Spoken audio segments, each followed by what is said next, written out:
Okay, friends, good afternoon. Welcome to you all to this part of webinar of the 8th Gulf of India. This is session number 3. The topics we are discussing: trolling, intimidation, and fear of arrest. Our honorable guests are Mr. Rajdeep Sardesai and Sucheta Dalal. Both of them are well known in our profession and stand fiercely for freedom of press. Raghav is well known. He needs no introduction, but still I feel that I have to introduce him as the famous news anchor at the India Today television. He was editor-in-chief of Global Broadcast News, which included CNN, IBN 7, and IBN Lokmat. He is a prolific writer, author, and a political commentator.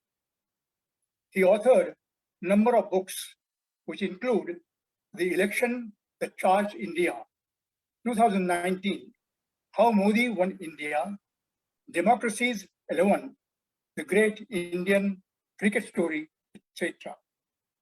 Sucheta Dalal is a well-known business journalist and author.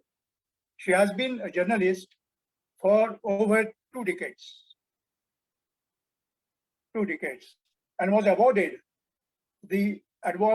a Padma Shri for journalism in 2006. She was the financial editor for the Times of India until 1998, when she joined the Indian Express Group as a consulting editor. Leaving in 2008, she is also known for exposing the 1992 stock market scandal propagated by Harshad Mehta. She is now the managing director, editor of Money Life. She is and her husband, Devashish Basu, founded Money Life Foundation, a non-profit organization in Mumbai, and she was honored with the Chameli Devi Jain Award for Outstanding Women in Media. As you know, trolling has become a new game of social media, which is being used by politicians, individuals, regularly to deliberately provoke an argument or emotional reaction to discredit, humiliate, or punish the journalists. This includes online hate, personal attacks, and that target people because of their race, culture, religion, gender, sexual orientation, or disability. It is encouraging mob mentality, urging others to join in attack so that it becomes a pile-on. A well-known journalist, Swati Chaturvedi, has an excellent book on trolling titled I Am a Troll, based on her own experience when she was working in the office of a political party. A number of our women colleagues, anchors, have become victims, have been abused in the worst sexual epithets, and at times warned that if they do not fall in line, they will be physically hurt or humiliated. The purpose is to intimidate, frighten, dissuade from expressing a free thought. Most of it goes unpunished. Some of the arrests are made on flimsy grounds, and examples are galore. Even Supreme Court judges have become a target. When Justice J.P. Pardiwala of the Supreme Court passed a judgment on a sensitive case regarding to hate speech, there was a spate of trolling against him. This led him to say that digital and social media need to be mandatorily regulated in the country to save the rule of law under Constitution. He nominated as dangerous the crossing of Lakshman Rekha on these platforms for personalized, program-driven attacks on the judges. Now we are here to discuss precisely the points which I have mentioned. With these words, I would request Mr. Rajdeep Sardesai to express his thoughts. After that, we'll go to Sucheta Dalal. Thank you. Thank you very much, Vijay. Trolling, intimidation, and fear of arrest is how you've shaped this. And I don't want to stick to trolling as much as the fear of arrest and what is actually happening on the ground. So thank you, first of all, to the Editors Guild for conducting this important conclave. I've heard some of the earlier sessions and they've been very, very valuable and enriching. So thank you very much, and good afternoon to all of you and to Sucheta, my fellow panelist. Let me start with a personal experience in the context of sedition. Last year on Republic Day, while covering the farmer protests in the national capital, I had reported about a person who had died in the protests. His family and friends who were there on the spot claimed that he had been shot dead. And I had tweeted saying that this is the allegation they have made. And I had reported what they had told me. It was a live situation. As it turned out, the police had a different version to it. And we included that later. And it turned out that it is possible that the person who had died, or it seemed likely that the person who had died because his tractor had overturned, and not because, as we had initially reported based on the family and friends' claims, that he had been shot dead. It was in the live situation that we were a possible reporting error, and one that was quickly corrected both on social media and on television. However, 2 days after this, a sedition case was filed against me and other news reporters who had reported similar story, as well as individuals who had tweeted about this incident. The sedition charges were of a nature that were subsequently followed by a spate of FIRs filed in identical language across half a dozen states, all ruled by the BJP, from Madhya Pradesh to Uttar Pradesh to Haryana. We eventually had to go to the Supreme Court and seek a stay because there was a sense of impending arrest. In fact, my correspondent who covered the Home Ministry claimed that he feared that arrest was almost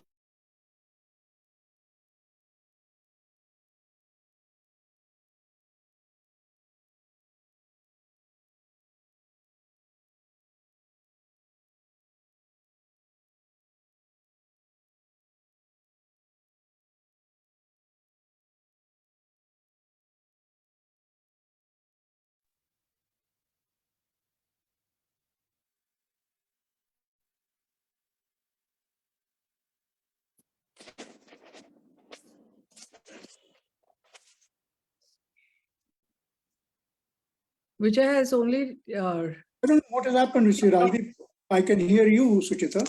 Yeah, that's right. So I think only Rajdeep has got cut off, is it? Yeah. Oh my God. Okay. What happened? He logged off by mistake. He's logging in again in 1 minute. Oh, was it by mistake? Okay. Yeah. Okay.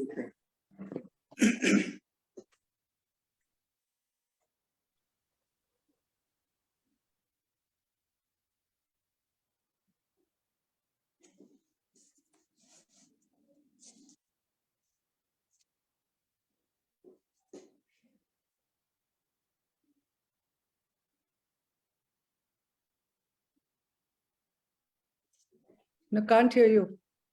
Hello, Vidhi. Yeah, now we can. Now we can hear you, Rajdeep. I can't hear him. Oh, Hello. you. Vidhi. Hello. Yeah, just a minute. I'll check with him.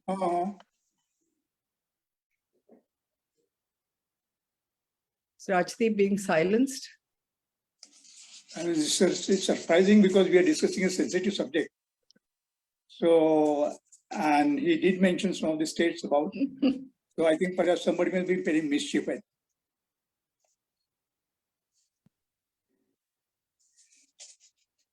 Am I audible, Vidhi?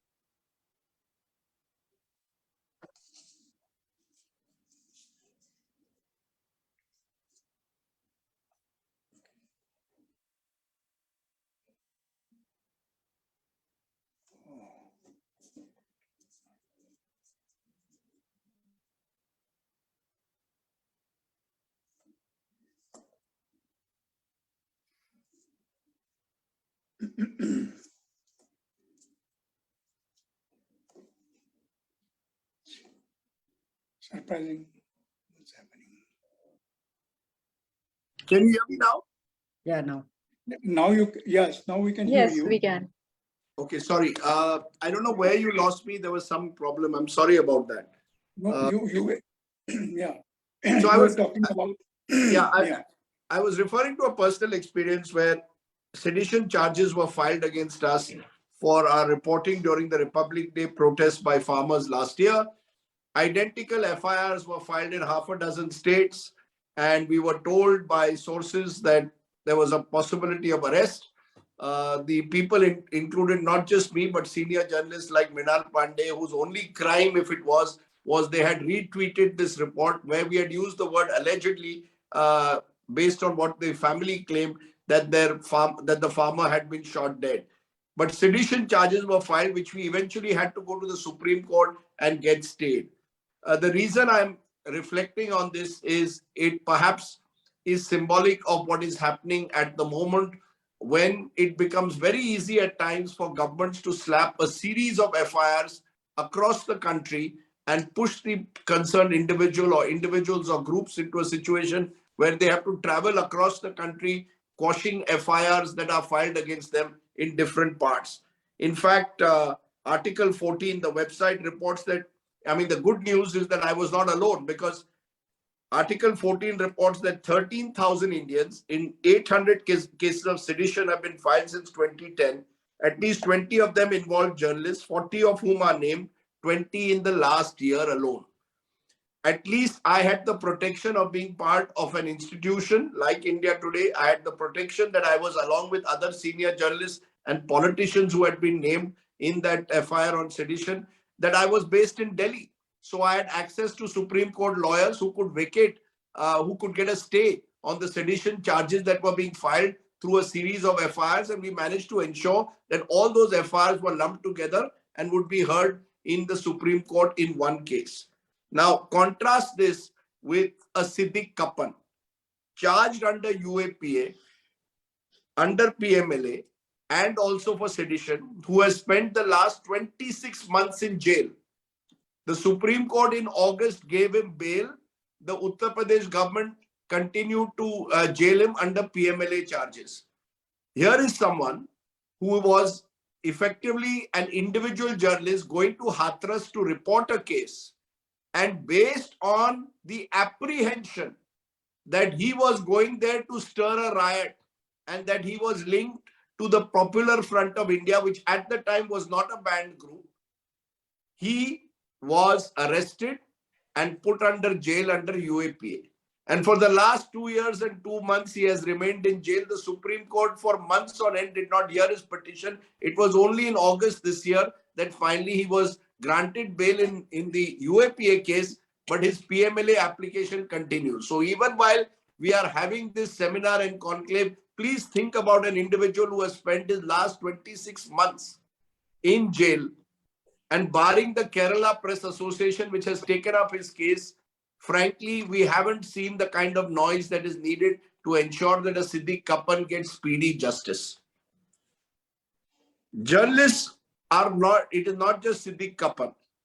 Journalists from a Manipur website were charged with sedition for simply writing an article on the politics of that state. A Manipur news website called Frontier Manipur.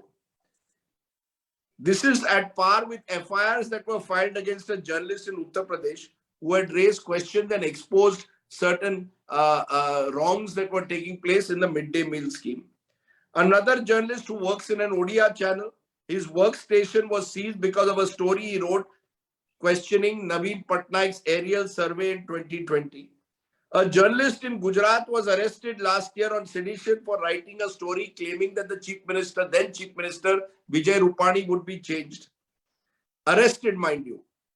When the Chief Minister was actually changed, the journalist demanded an apology. No apology came.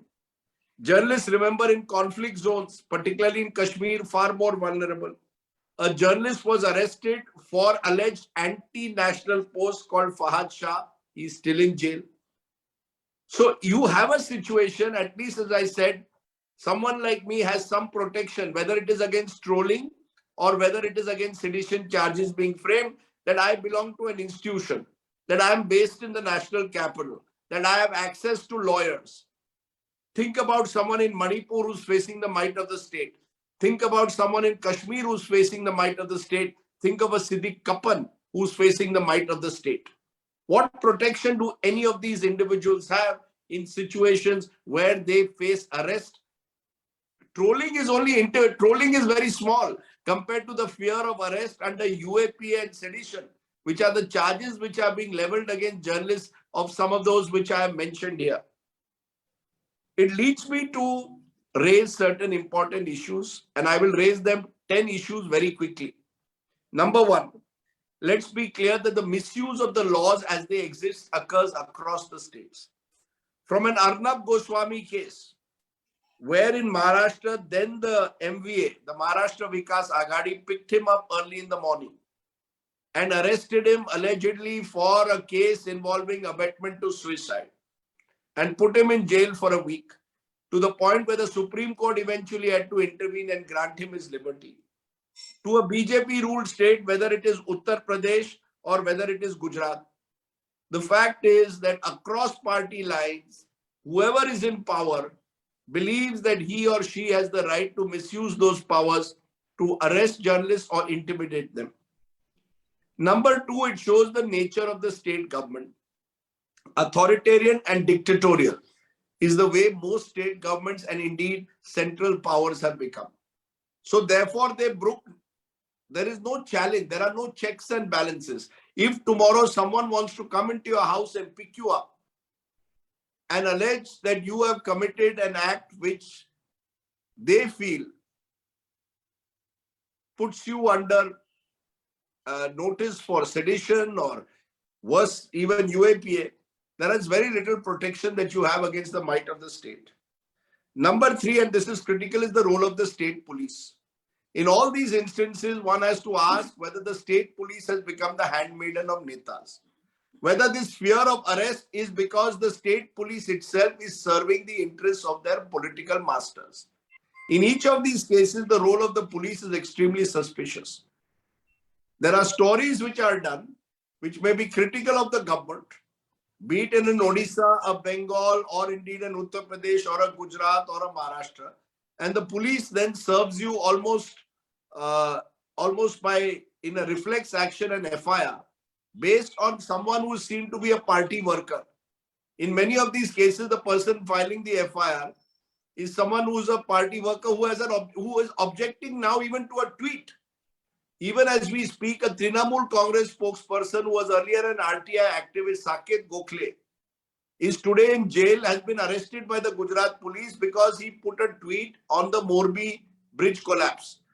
The police says it's fake news. It could well be. But does it deserve arrest without even basic investigation? The first instinct is to arrest now and then force the individual to seek bail. So in each of these cases, what we find is the role of the police extremely suspicious, because the police has been almost reflexively filing FIRs. And in many instances, like my own case of sedition, the FIRs are filed in identical language across several states. Number four is the impact of social media. Mr. Naik, you mentioned the manner in which social media is being used to harass and intimidate. The truth of the matter is social media today has been weaponized. And what do I mean by that? The fact is social media is totally unregulated in this country. For all the talk by the IT ministry, the fact is today someone can get away by the worst form of abuse or slander with absolutely no policing. And the truth of the matter is, in fact, women in particular are extremely susceptible to these kinds of troll attacks that border on misogyny. Only yesterday, I saw a woman journalist who had made an innocuous comment about the election coverage being subject by right-wing groups to the worst kind of sexist abuse. Images of her being put out on social media to try in some way to defile and defame her. Accusations being made against her. of corruption completely unproven, as they are of several journalists. You do a critical story today of a politician, or a political party, you will find that the internet armies that these politicians have organized for themselves will come on social media to try and browbeat you. And the fact is, there is no regulation and there is no protection for the individual involved. This brings me to the question of judicial protection. In the sedition proceedings, the Supreme Court has now passed an order staying all sedition proceedings. In fact, the matter is being heard whether the sedition law needs to exist in its present form or not. But the truth also is that in many of these cases, particularly the lower courts, are unwilling to intervene ab initio.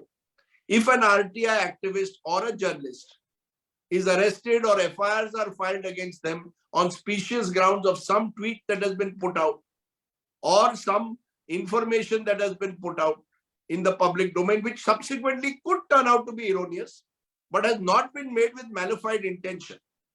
If the tweet or the story has not been done with malified intention, is it a case where the police should step in and ab initio, already at the very initial stage, arrest the individual? Or at least conduct an investigation? The police from states have come to the national capital, knocked on the doors of journalists and threatened to arrest them, to the point where the journalists have had to rush and get some kind of a stay order. This happened a few months ago in a particular instance. I'm not defending sometimes the quality of journalism. I think we also, as journalists, will have to introspect. If we make mistakes, we are liable to correction. But my point is, does it require an arrest, or does it require you to become the victim of a campaign of slander and abuse? Let's also be clear, there is little sense of solidarity. In the Gauri Lankesh case, which was the most extreme case where a woman was shot dead, television primetime channels, instead of showing solidarity with a fellow journalist, a fellow editor who had been shot dead, fed into the narrative of treating Gauri Lankesh as an urban Naxalite. The comments which were made by the internet army abusing her, calling her an urban Naxalite, were echoed on primetime television news. When the Press Club of India held a meeting to express their solidarity and concern, certain news editors, newspapers boycotted it or chose to use that to suggest that the Press Club too was part of some urban Naxalite conspiracy. So the kind of language that was being used on social media today is echoed on television. And not just on television, it's echoed by our political leaders. Whether it is calling journalists prostitutes, whether it is calling journalists urban Naxals, whether it is calling journalists anti-national. The kind of language being used on social media by internet armies that are aligned to political parties or individuals is echoed by those politicians and echoed by some of our primetime TV channels. So there is no real question of solidarity that should exist, which is unfortunately not there among journalists at the moment. Which leads me to the question of institutional protection. Where is the institutional protection? Who do I turn to if I am being slandered and abused and false information about me is being put out there only to intimidate me or push me on the defensive? I have, even as we speak, Vijay, a case going on for the last 10 years of criminal defamation. And criminal defamation is another weapon and another point I want to bring, because it is being used. Civil, instead of filing civil defamation cases, criminal defamation cases are being put out so that the journalist is put on the defensive. And we have argued for this for a while, that we need to go to the courts and ask the courts to look at the laws of criminal defamation. Most countries in the world, including Britain, have removed criminal defamation of the statute books. In India, we continue to use criminal defamation as a weapon to intimidate. Let me also put it here, it's not just politicians who are guilty. Look at corporates. Corporate power aligned to political power is also being used to intimidate, to threaten, to file cases in far-flung parts of the country so that the journalist is constantly on the move. Our senior colleague Paranjoy Guha Thakurta is facing a spate of cases, most of which have been filed against him in small parts of the country, where he has to then travel and spend his own money in most cases to reach those spaces, to appear in those cases. And the judges in many cases are insisting on personal appearance and not even allowing the individual to have the benefit of perhaps a senior lawyer or a local lawyer who can appear for them. I think those, therefore, who are individuals, who are freelancers, need special protection. Those who are in far-flung areas and conflict zones need special protection. It is not about Delhi journalists, and I hope that what the Editors Guild of India is trying to do by shaping the conversation is a conversation not just restricted to Delhi. These conversations need to take place in Jammu and Kashmir, in the Northeast, in smaller districts, where clearly the asymmetry of power exists between an all-powerful corporate or a political or a local politician and the journalist. I think, therefore, in conclusion, what I would say is that we need trolling, intimidation, sedition, fear of arrest, all of it to now be seen as weapons used by the state, which can only be responded to by providing some institutional protection. Individuals can only do so much. This now requires institutional protection. The IT ministry, which frames rules and regulations all the time for digital media, needs to also find ways in which they are going to protect us from trolling, for example, and false cases being filed. But will that ever happen? Will they bite the hand that feeds them? Because many of these ministries are themselves part of the state structure, which is aligned to these internet armies, which are spreading these, which are spreading this disinformation and misinformation about individuals. So I think we do need to look at this seriously, because in the age of in new age media, all of this is traveling in real time. WhatsApp groups are pushing this information in real time, and therefore it becomes almost impossible to police and regulate. So with that plea for institutional protection, I will end there. I will leave it to Sucheta to take it forward, and then we can take this conversation forward here. Thank you, Rajdeep, for taking a very comprehensive view of the topic. And I think you went on mentioning some number of cases also where the journalists are really being harassed from places to places. One of our colleagues, Mr. Vinod Dua, also had to go from places to places, and he did suffer physically, and ultimately he actually died in the same kind of thing. So what you said about the institutional protection that has to come in this trolling, but I think that politicians and the political parties have become very intolerable in their views, and it's a democracy, but we find it's a kind of a monitored kind of democracy which is now prevalent in our country. Now I go to Sucheta Dalal for her views. Sorry, I said Kripalani because that is the word which always comes to my mind. So Sucheta, over to you. Okay, thank you so much, Vijay, and thanks to the Editors Guild for inviting me here today. We've had very significant discussions happening from morning, and Rajdeep has covered everything, every name, every instance in great detail. So there is very little that I can add to what he's already said. So I'm going to talk about a couple of things. One is, of course, we take it for granted. Trolling, intimidation, and fear of arrest is something that every one of us as a journalist is living with on a day-to-day basis.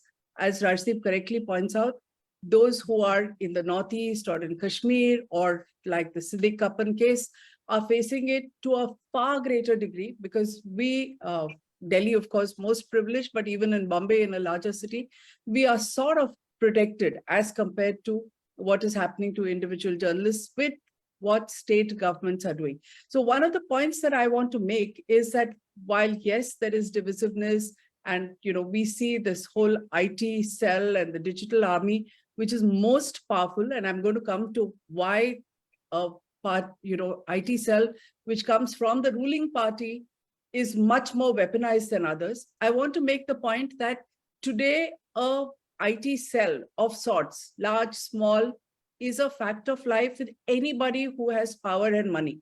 You talk about film stars. I mean, if you dare to have a critical comment on a Salman Khan or a Rajnikant, take a look at how you're going to be attacked. It is called fan clubs. I'm not sure. These are IT cells. Okay, whether they're funded by the film stars, I don't want to go into it, but the attacks are equally vicious and nasty. You write about business. In fact, for me, it's been a big, slow process of understanding how this works, because one of the things that I do is run a foundation to try and help people. So it's advocacy and financial literacy. And what used to surprise me is that every time I point to some kind of wrongdoing, which affects the most ordinary people, the first few comments that I would see to my tweet are all in favor of the wrongdoer. And, I mean, it took a little time to get my head around what on earth is happening. Is, our moral compass so skewed that people are in favor of wrongdoing? Is it, does it signify the extent of corruption?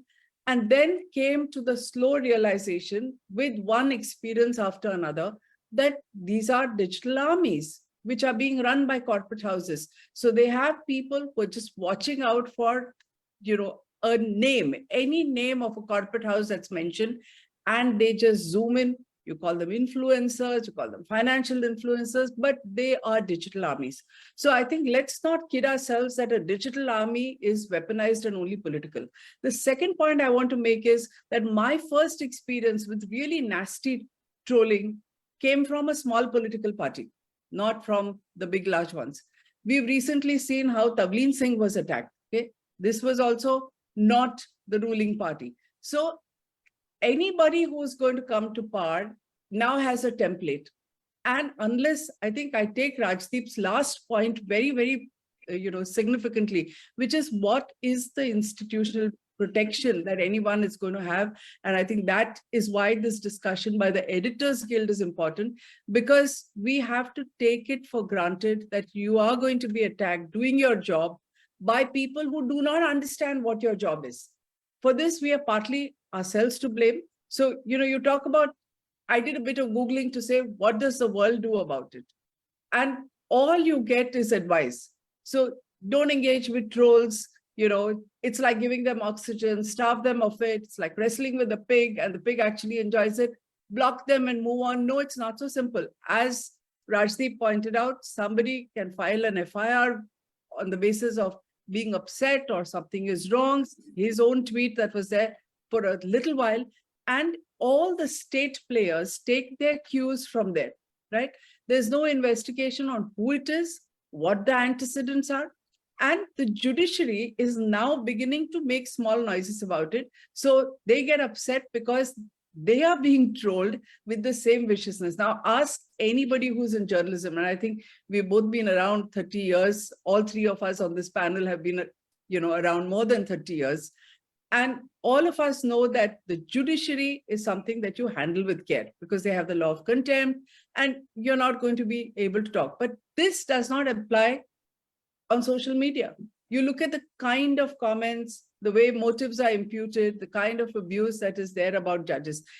At one level, I feel it's good. There is a level playing field because they understand what we are going through and they would like to, hopefully they would like to look at it. So the question that we have to ask is that we are in a system where all of us are going to be attacked. We take it for granted. It's going to be vicious. That also most of us accept. It's going to be taken for granted.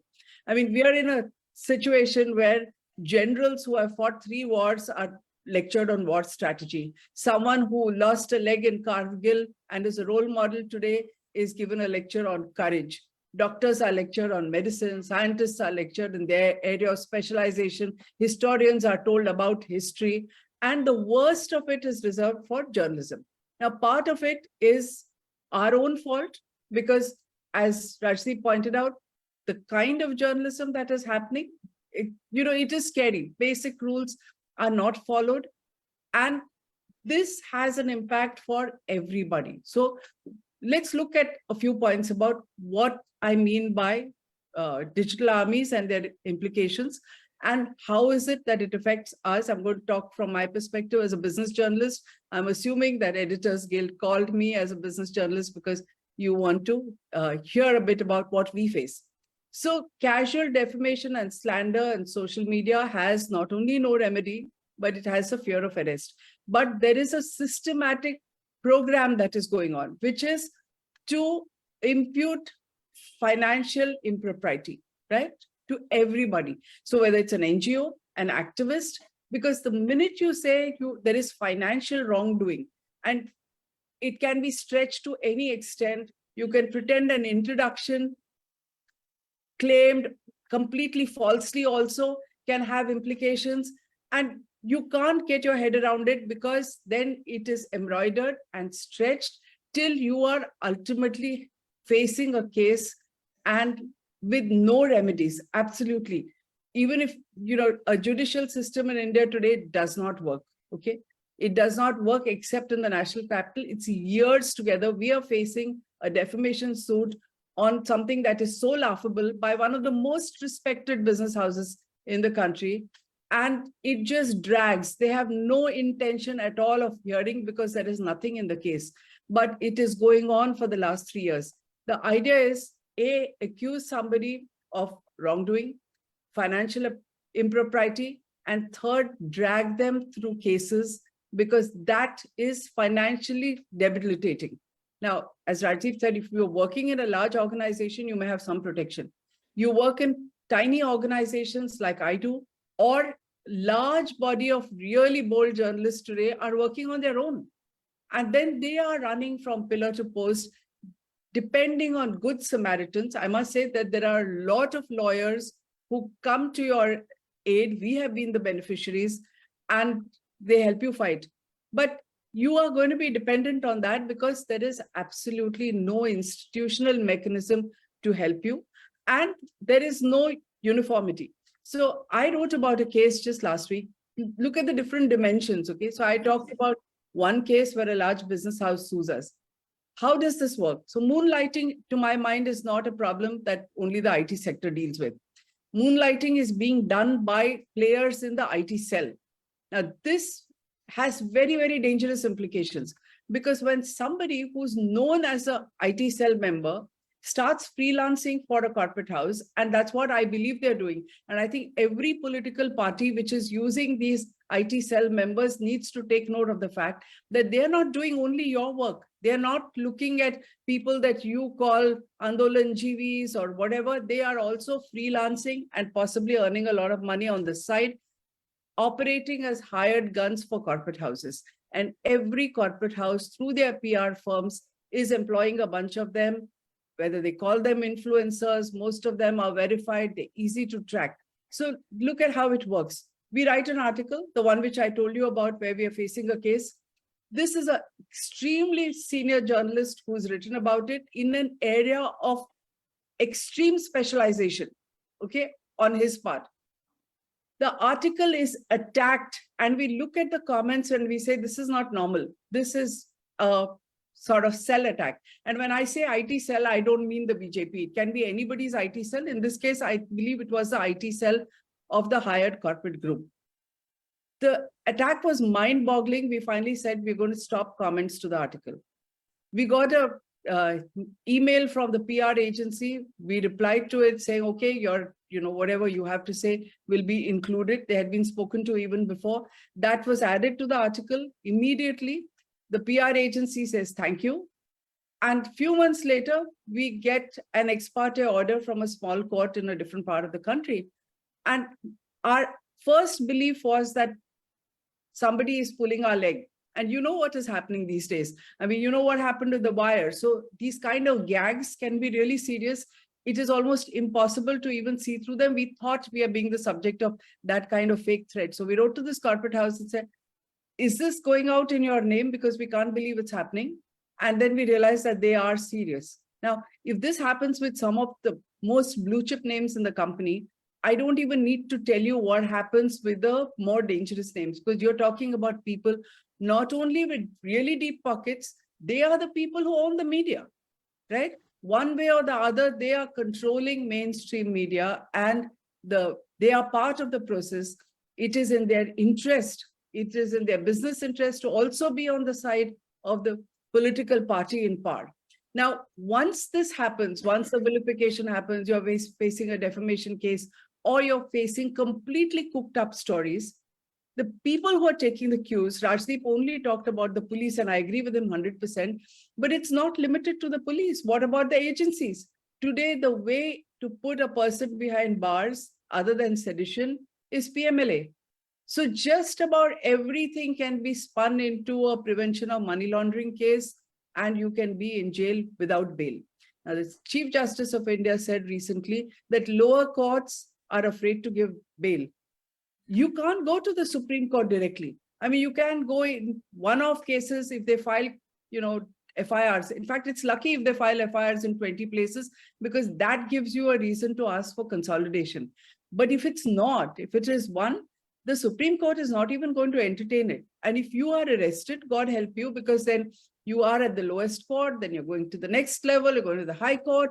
And if the lower court, as I'm not saying it, the Chief Justice says, is afraid of giving bail, you're going to spend years and years in jail on a trumped up charge where finally they're going to say, there's no case made out, but who cares? Your reputation is completely damaged.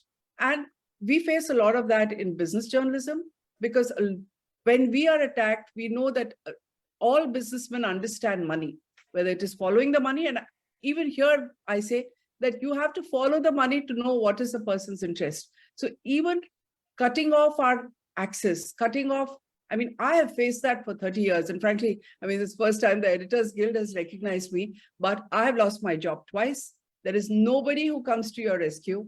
There is no provident fund. There is nothing. I saw a discussion this morning to say, why would, I mean, it's a question that Seema Mustafa says, I would like to ask. And I actually refuse to go and speak to youngsters these days, because I don't know with what face I'm going to tell them, come into journalism. I mean, what kind of nonsense is it to say that be so idealist that you're willing to go to jail, and because you think you're doing your job, and every step of the way, there's a bunch of random people who have money on the line to be able to abuse you, to accuse you of wrongdoing, to accuse you of, you tweet something and they'll say, oh, maybe you sold the shares, or you bought the shares. I mean, for heaven's sake, there is a regulator which is watching us all the time. Look at the kind of operations that the income tax has. They're watching you all the time. Everything that you do, including your travel, goes into a annual report. There is no escape. What you cannot escape is not about the regulators. What you cannot escape is the absolutely casual slander on social media, where they can say whatever they want to, and you cannot engage with them, because you can't engage with thousands of people who have a reason for, spreading this false and malicious stuff. We saw how it happened with Tisa Setalwad, the kind of WhatsApp messages that had come. It was outrageous. And we are seeing, when you're seeing it happening to your colleagues and friends who you know personally, you know what their background is, and you know it's not true. But how many people know it's not true? And who is standing up for them and saying that we have examined this, and there is a message of this sort going around, and it's completely false? That never happens, okay? So it doesn't happen through the press club. It doesn't happen through the Editors Guild. The Editors Guild, I must say, does put out a lot more messages in support of journalists these days than they used to put out in the past. But I think it's time, when Rajdeep talks about an institutional mechanism, and I'm all for it, we need to discuss what is this institutional mechanism. The institutional mechanism cannot come from the state unless we have a cell of sorts which maybe examines some of these things, maybe stands up for everybody, because unless that happens, you're not going to have that step. And let's face it, there are good journalists and there are bad journalists. So I cannot even say that there has to be an institutional mechanism to protect everybody, because we know that journalists indulge in blackmail. We do know that they're taking money. There are people who've been caught for it. In my kind of journalism, I mean, unfortunately, it is true that people are making money on the market. So you can't say that there'll be an institutional mechanism to protect everybody. But there have to be, first of all, there has to be awareness. So I think maybe there has to be awareness created by a body like the Editors Guild among, say, regulators on what is our job. Okay. So just as Rajdeep said, one tweet and he was accused of sedition. I wrote about a case recently about a young reporter who covered NCLT, a bankruptcy hearing, and she just said the judge reserved the order. Everybody knew that, the merger that she was reporting would go through. Something as bland and innocuous as that, a merger between two companies announced in 2017, has found its way to the bankruptcy court. The court hears both sides. There's no serious objection from anybody. So there's no hidden surprises. The judge doesn't actually issue a written order. And everybody is certain the order is going to come. She reports that. She's gone away. SEBI starts an investigation which drags her through the mud, imputes all kinds of motives. I mean, these are not things that get reported at all. It just shows you two extremes. So all of us have seen what has happened to some film stars. We've seen what has happened to Shah Rukh Khan by us, we people in the media. I mean, I'm going to include all of us because you can't say those journalists and, we are different. So we, the media, have been responsible for this. And look at this young girl. All the corrections were done, but she went through 3 years of an investigation. I mean, I don't even know whether she's in journalism anymore. I don't know her. I read this order with such horror. And my thought was exactly the question that Rajdeep asked. Where is the institutional mechanism for a young girl like this? And do you tell her, welcome to journalism in India?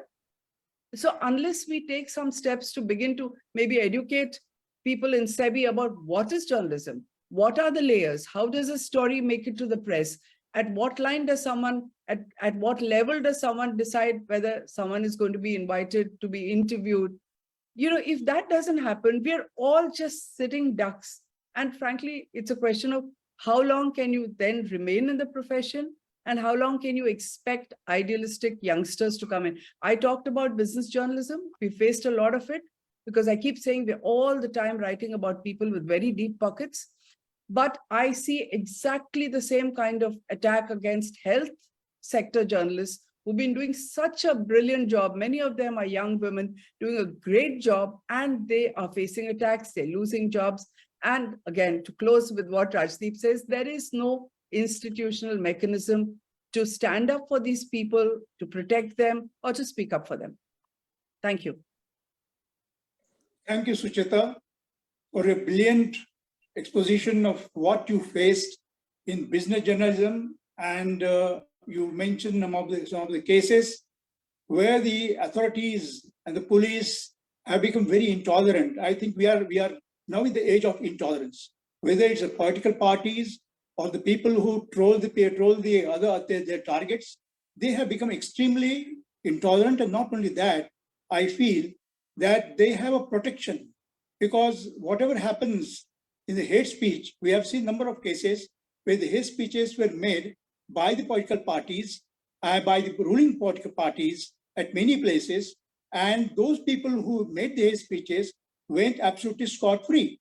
But as you and Rajdeep said, that even a single kind of a comment which is made and which is little bit opposed to the authorities, suddenly the police pounce upon you. Suddenly it becomes difficult for a person to get out of that. He goes either to the jail, as Kappan is there for the last 2 years. So we are really going through an intolerant era. The point is that at one time when we were in Delhi covering emergency at that time, there was a talk that there has to be a committed press, committed judiciary, committed judiciary and committed press and committed bureaucracies. Now, are we also in the same era as we are thinking that we had to be committed to someone actually?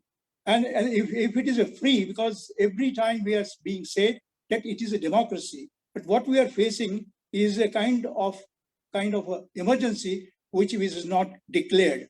That is what I feel.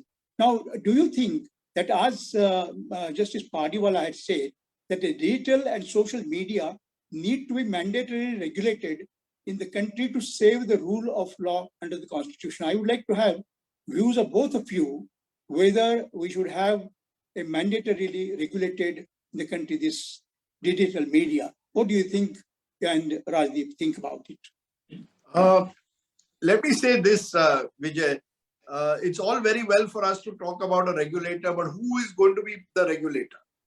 You see, do we really have an independent regulator in this country at the moment? You have a News Broadcaster Standards Authority at the moment for journalists with about many of the main channels of this country represented in that News Broadcaster Standards Authority, headed by a retired Supreme Court judge. But a number of channels have walked out of it and set up their own parallel unit with the blessings of the government of the day. The fact also is that many of those who have at various stages been pulled up by the NBSA have chosen to walk out of the News Broadcasters Association. And some of them have later on returned and become office bearers. So, the fact is that unless you can have a regulator who is genuinely independent, genuinely fair-minded, and the regulator himself or herself is free of political pressure or corporate pressure, how are you going to ensure that the journalist is protected? You see, we are at the bottom in a strange way. We today, were supposed to be all powerful at one time because, the media was the fourth estate. We are actually the most vulnerable. I'm not trying to suggest that we are not in some way also responsible or complicit in our own downfall in that sense. Some of the kind of journalism that we've done, the kind of positions that we've taken, the manner in which we've normalized bigotry and hate at times is responsible also for what has happened to us as a profession. Having said that, when you call for a digital regulator, who's going to do it? Is it the IT ministry? And if it's the IT ministry, is the IT ministry genuinely willing to have an independent regulator? Because then the government of the day and its troll armies will also have to be regulated. You see, these fake news factories and the misinformation that is being passed out, who's going to regulate them? Particularly in highly politically sensitive situations like in Jammu and Kashmir.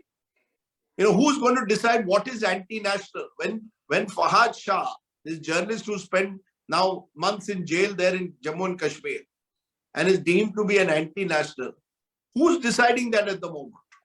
The government of the day in Jammu and Kashmir.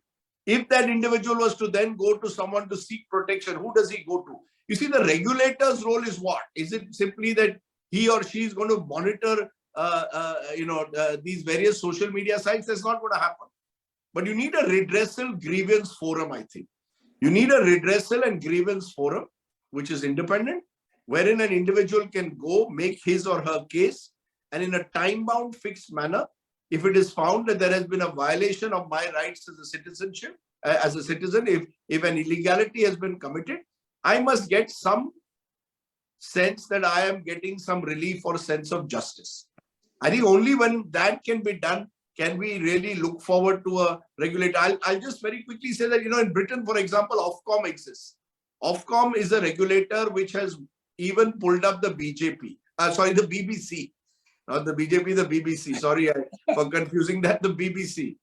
But the truth of the matter is, unless you have that kind of a regulator who has the power to pull you up and you are willing to subject yourself to their supervision, nothing's going to change in this country. Otherwise, we are all talking in the air and not getting the kind of redressal system that we need, the regulator that we need. I do believe we need a regulator, but it has to be totally independent of any interference. Thank you, Sucheta. Okay, I think I agree with Rajdeep. I'm not disputing anything that he says. It's all correct. But there are two issues I want to raise. One is, fortunately, this debate is happening internationally, thanks to the takeover of Twitter by Elon Musk. Okay, so the extent of the role that political parties have played in how social media is manipulated, whether it is Facebook or, these are large American companies.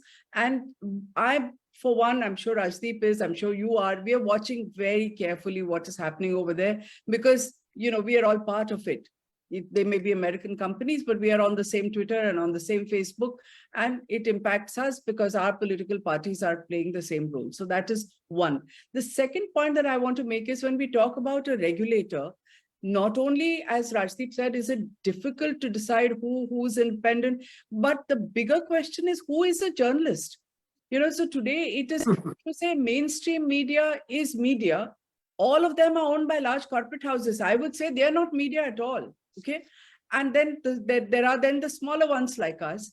And then there are the people with the individual blogs who actually have got pushed out of mainstream media. So you look at Ravish Kumar today, with 2.5 million followers in 2 days' time. I mean, are you going to call him media? Will he get the same? If we say that there is going to be some kind of protection for media, will you dismiss him as a blogger, even when he has 2.5 million followers and he's more a journalist than anybody else? Or will you say that, hey, he's a blogger, he's not going to get protection? Or, Money Life won't get protection. You all are too small, you all don't make the mark, you don't have a certain size. So I would say that the larger organizations are well able to take care of themselves, but equally under threat. I mean, look at Rajdeep, okay? It's part of a larger structure, but he was as vulnerable as I am when it came to the crunch. The second part is that today, anybody with a mobile phone and a camera is a journalist, okay? They also need protection. So when there is a riot, when, the farmers rally, the protest happened and those people were killed, I think the videos that we got, the real genuine ones, came from the ground, from people who are not journalists. Now, if they get harassed and we, the media, have used those videos, I think they need protection equally, right? So I think we need a discussion and a definition on what is, first of all, journalism, what kind of people will get protection. Because if you're, reported something, you captured something, whether it is somebody being harassed, a murder, a riot, and that then goes viral and all of mainstream media and smaller media like us use it, then I think that person is equally deserving of protection. So I think it's a larger discussion that is required. And we are not even, unfortunately, we're not at that stage, because we within the media are so polarized that I noticed that a senior journalist put out this program of today's discussion as though to provoke, dog whistle, to say, come on, attack them, and, who the speakers are and everything was attacked. Now, if this is done by a senior journalist, we are so polarized. When are we going to start this discussion on who's media and who needs the protection? Sucheta, I think in the beginning, as you also said, something about the remedies to the trolling. Actually, we are discussing trolling. And you said there are suggested ways are there, but there are not much of use actually. But I came to know that there are 9 ways. That is what they are saying. One is to simply ignore them, do not feed the trolls, establish a policy, that is, establish rules for conduct on your page, monitor your socials, hire a social media manager, get familiar with larger internet trends, think twice before replying, rise above the situation and communicate with poise. You can de-escalate the problem quickly. And last one is troll back, and ultimate is block or delete. Now, these are the ways. No, with due respect, Vijay, I've read those also. Those apply to most people, general, ordinary people. You're an executive in some company or you're working, these 9 will apply to you. But I think we, the media, face a completely different level of trolling. And I don't think any of these, all of us block. Okay, that's the first thing we do, block or mute. But I don't think this kind of weaponized attacks that you face as a journalist applies to this at all. And I think the bigger danger also we have is these weaponized attacks are also into the spoofing and, drawing you into writing wrong stories. And it's a two-way street. If you fall for a fake whistleblower, you can get into a Wire or Op India like situation. Op India believed the same guy who, Wire wrote about and put something about me, having supported some rubbish, just complete pure fiction and poppycock. Okay, so that can happen. And then if you don't pay attention to them, this is a new thing that I face, that every day I will get 5 or 6 emails which say that, oh, there's a big scandal happening over here, or somebody is manipulating that stock, or someone is doing something else. I have no way of knowing whether this anonymous person is just trying to lure me into wasting my time. So I'll chase it and find there's nothing to it, or is likely to cook up documents and give me a completely fake story. And if I ignore the two, there's a good chance that he will take those emails of mine, publish them on social media and say, oh, look at her, she's so corrupt and compromised, she didn't want to follow it up. So it's damned if you do and damned if you don't. It's a ridiculous situation which applies only to journalists. I don't think these 9 things really apply to us. So you and Rajdeep, do you think that trolling is going to live with us and there is no escape. I actually think, if you are on social media, it's the old theory. If you can't stand the heat, get out of the kitchen. Social media by its very nature, under the guise of democratizing information, has actually allowed information to be misused widely. I'm not saying that social media doesn't have its uses. Of course it does. We saw it in COVID, the number of people who are able to help each other, provide blood groups. There is information that can be extremely service driven, but there is also information that is used to polarize society. I mean, look at the manner in which hate speech in particular is being used and misused by these troll armies. I actually don't worry so much about attacks on me. I've now learned to live with them. What worries me is the manner in which hate and bigotry is being normalized through these troll armies. And in that, even journalists are falling into those traps, because then journalists, particularly I find increasingly some television programs have begun to mimic social media. So the kind of headlines you put out, the kind of strap lines you put out are all designed to provoke, to incite. And I think that has to stop. So, when we talked earlier of a regulator, the regulator can't limit himself or to, what is trolling. I may have a problem that someone has trolled me. I can live with it. I'll have a thick skin. But think about when it is happening at a level where you are spreading hate and bigotry and perhaps inciting riots. We've seen the kind of videos, for example, that were used out of Tripura. When violence took place there, they had an impact in Amravati, thousands of miles away in Maharashtra, because often videos were also doctored. So, and who's going to police that? Who's going to police? And the police often in those instances may not catch necessarily the perpetrator of those videos because they may be politically connected. So you have a situation actually where political parties can use these fake videos to incite trouble, to incite riots thousands of miles away from where the actual instance has taken place. And therefore, I sometimes wonder, in a subcontinental sized country where there are all these thousands of videos doing the round, is even a regulator really going to help? I just feel at the end of the day a sense of helplessness, frankly, at times. And even as being trolled regularly, I have now got used to it. I've got used to the fact that you've got someone who is the IT cell chief of the world's largest party, using the power that he has to target journalists, threatening them that we will make sure you have to resign. And putting that, it is very, very sad. The manner in which, I'm 58, I'm going to be 58. Think of young journalists, 24, 25. Why will they want to even enter a profession if they're going to be subject to this kind of abuse on a regular basis for simply doing stories? A young journalist reports a Hathras story, and she finds herself being subject at the age of 25 to all kinds of, to a vilification campaign. It's just not done. It's just not on. Why will anyone then want to pursue this path anymore of doing that kind of journalism? Thank you, Rajdeep and Sucheta. I think we can take some of the questions from the audience. Can we have the questions? Vidhi? Hello? Vidhi? Yes, you can check in the chat box. There are No, just questions. yeah, please. Yeah.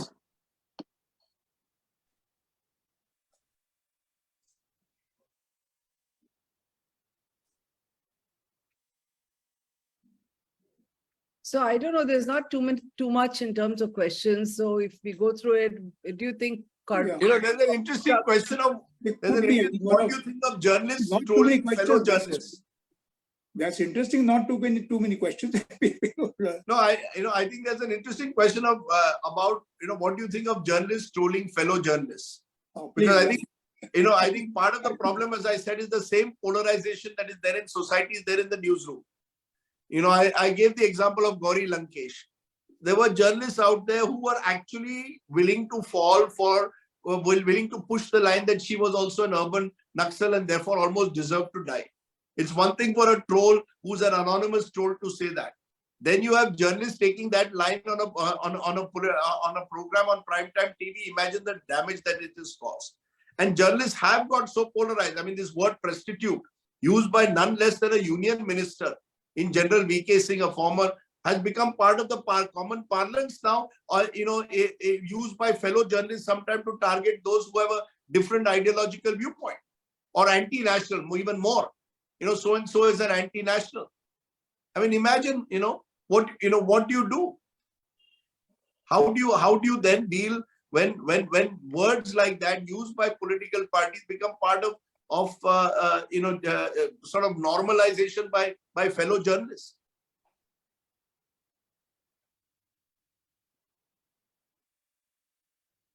So there is two questions. One is, would you recommend being a journalist in today's era?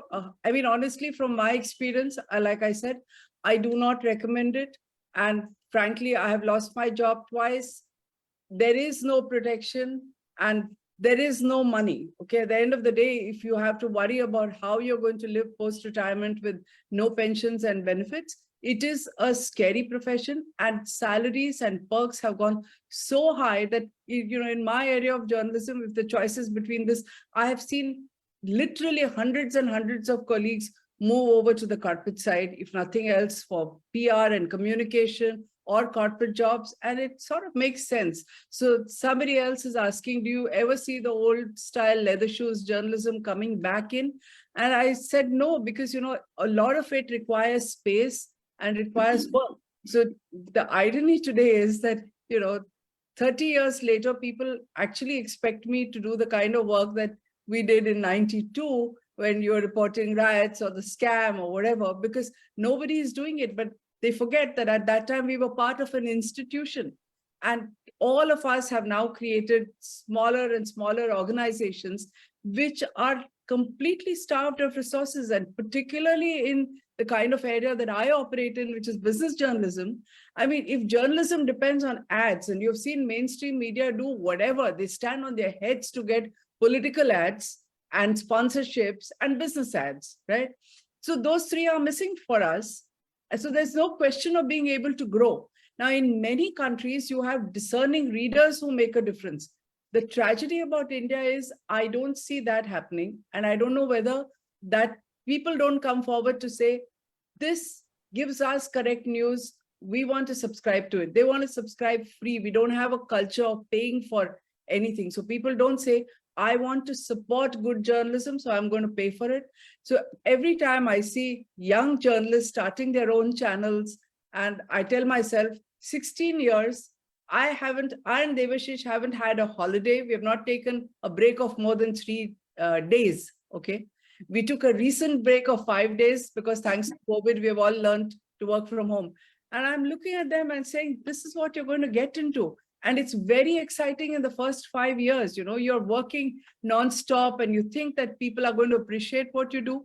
There is not enough of that because, the kind of wrong information that's fed all the time, it is impossible to start making a judgment and be discerning about what is real and what is unreal.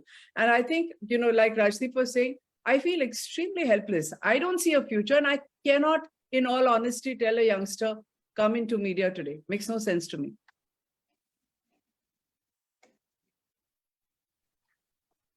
I think there are a few more questions in there. Rajdeep, you want to take the next one? Yeah, sure. I mean, there's one about, I think Debi Goenka is putting it about, how do you ensure that, some kind of disclosure. I think it's an interesting question. You do need some element of transparency when it comes to disclosure, I think, of whether it's assets. I remember when I was Editors Guild president, I had suggested that all editors should disclose their assets, as it were. And some of the objections came from editor proprietors. Because, you do have editor proprietors at that time. I mean, we are now talking about something 10, 12 years ago. But I think it would be a start. At least the top editors of this country should start disclosing. There's some system of not just editors as much as organizations, mainstream organizations should disclose perhaps their sources of revenue. What is their revenue model? Be a little bit more transparent. We are calling for transparency from every other institution. Are we also transparent enough? Is a question we should be asking ourselves, I believe. Find some way in which we can restore our own credibility and confidence in the eyes of the public. I think we need to do that.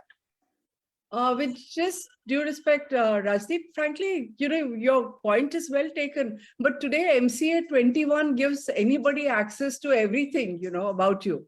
And No. people are not only pulling it out, but they are, selectively misquoting from there to vilify people. So, whether people want to disclose or not, it's all out there.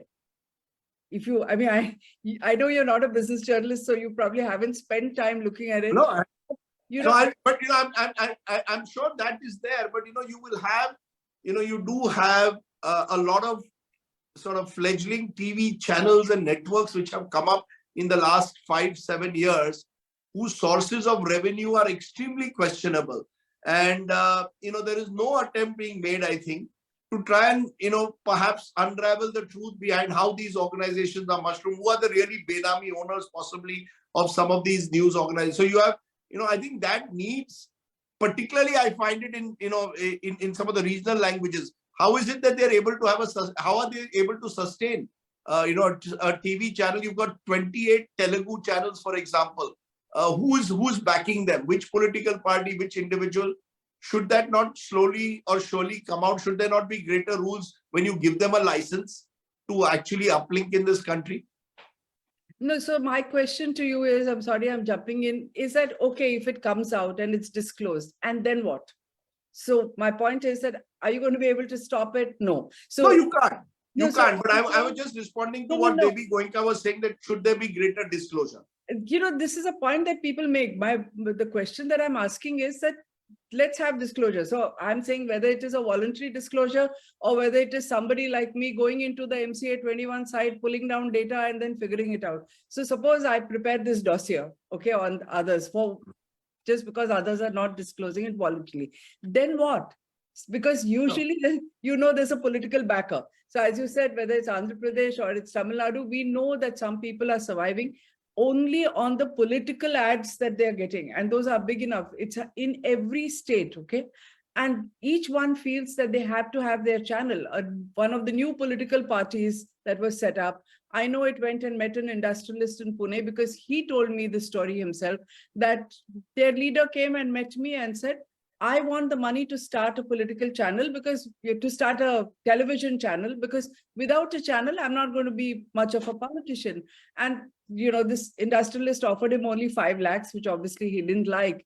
But he had made it very clear that there is going to be no returns. Okay. You are investing as a matter of support, because I can't be in politics without a channel. Now, that answers your question, that everybody has a funder. So we know it. And so then we come back to your original question, that then there has to be an institutional mechanism to do something about it. Otherwise, it's only a disclosure. I think Teresa has a question, I think. Teresa Rahman.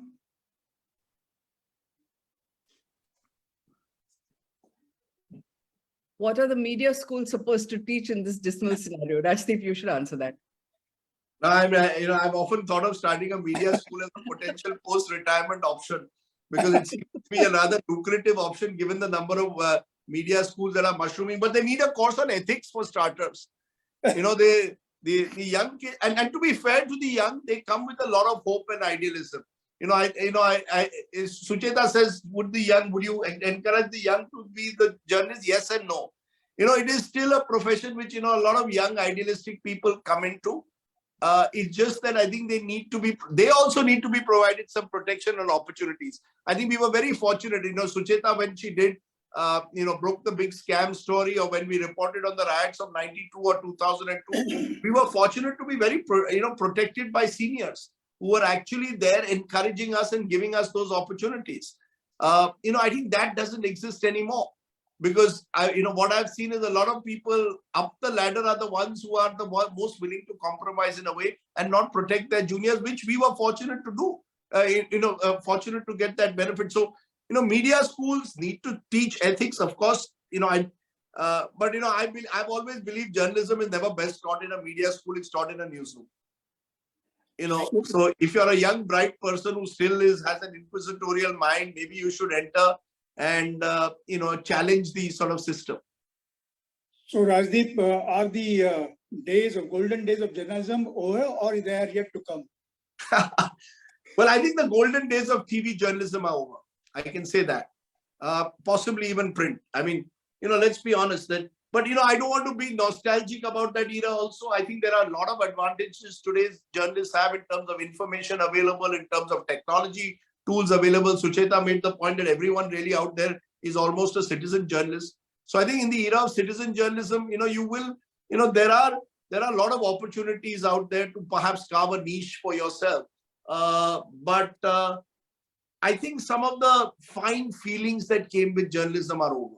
The sense of camaraderie, the sense of working together on maybe an investigation or channels, or giving credit to the other person who may have exposed a big story, not looking to bring them down all the time. That to my mind is what is where the golden age is gone. The sense of solidarity that existed between us as a brotherhood or a sisterhood of journalists, I fear is gone. So what, Sucheta, you were saying that you're not encouraging the younger people to come to the journalism, you see. So what Rajdeep is saying just now, do you agree with him? I agree with him, but like I said, there are very few people who are going to come and say, I want to make a difference. I do see youngsters like this, and if they come with their eyes open, and if some of us seniors are able to help and guide them, that's wonderful. But the risks are high, and it's not enough to come with just idealism and romantic notions of changing the world. You have to come with your eyes open about the high level of risk, and that risk is much higher today. So do we take trolling as a professional hazard now? Permanent professional hazard? It's a life hazard, I think, if you're going to be on social media. I think it's designed to have a chilling effect. It's designed to silence and have a chilling effect. If you do it to someone, relatively who seem to be senior then and then that person, it's designed to shut us up. At the end of the day, it's designed to shut us up, to ensure that everyone toes the line in a way, the official line of whoever is in power at that particular moment. And I think that's what, so to that extent, it is, hazardous. I just think of the past again, and the only sort of trolling we got is the occasional letters to the editor. And those also we could decide which we were going to publish and which we were not. Now it's all real time. And I guess we've got to live with that. I mean, that we can't get away from. As I said, I don't think trolling is the real crisis. The real crisis is what happens with the Siddiq couple. I think we need to make the distinction between those who get the fear of arrest. Arrested for saying that the chief minister could be changed and sedition charges being filed. I mean, come on. And where is the public protest? We are talking as journalists here today. Where is civil society's role? What is civil society doing to support someone who maybe stands up for a fellow journalist or a fellow journalist who's been arrested for a wrongful arrest? Where is that kind of anger among civil society, which perhaps was there? Maybe, sometimes we all seem to be living in our own little silos. I totally agree with you, Rajdeep, Sucheta. Are there any more questions? There's a reason why that happens, They are constantly attacking you and making allegations of impropriety so that civil society is confused. So what happens most of the time is that no one is looked at as, he's a good guy, or saying on this he's not wrong, so we will stand up for him. It's always like, okay, he does good work, but I've heard X, Y, Z, because that's the kind of casual slander that social media allows. And there are no checks and balances globally, not just in India. So I think if my closing little point would be that if Editors Guild wants to do something, I think you need to engage with the judiciary and tell them that at least where journalists are concerned, they're just doing a job. You need some checks before they can be arrested at will. Absolutely. Most chilling. I entirely agree. And I like the word casual slander. I think it's a terrible thing that's happening, this casual slander. It's illegal, unconstitutional. And I think there needs to be some effort made for a pushback. And that can only, and I'm glad that the Editors Guild has organized this. So, if collectives organize it, come together, maybe there can be a pushback from time to time. But don't you think that it is because of the political protection that they get? Of course. But, it's not just political protection. It's actually random individuals also who feel a sense of empowerment because they're on social media, that they can talk to a Sucheta Dalal, say what they want, call me a Dalal tomorrow, and they can change my surname to Dalal for other reasons, and I have to just live with it. Yeah. Thank you so much, both of you, Sucheta and Rajdeep, for really a very, very enthusiastic debate. And I think we were having some of the more questions, but I think we'll conclude here. Now I will pass on the baton to Anant Nath, who will moderate the fourth session, Media and the Laws. Over to Anant.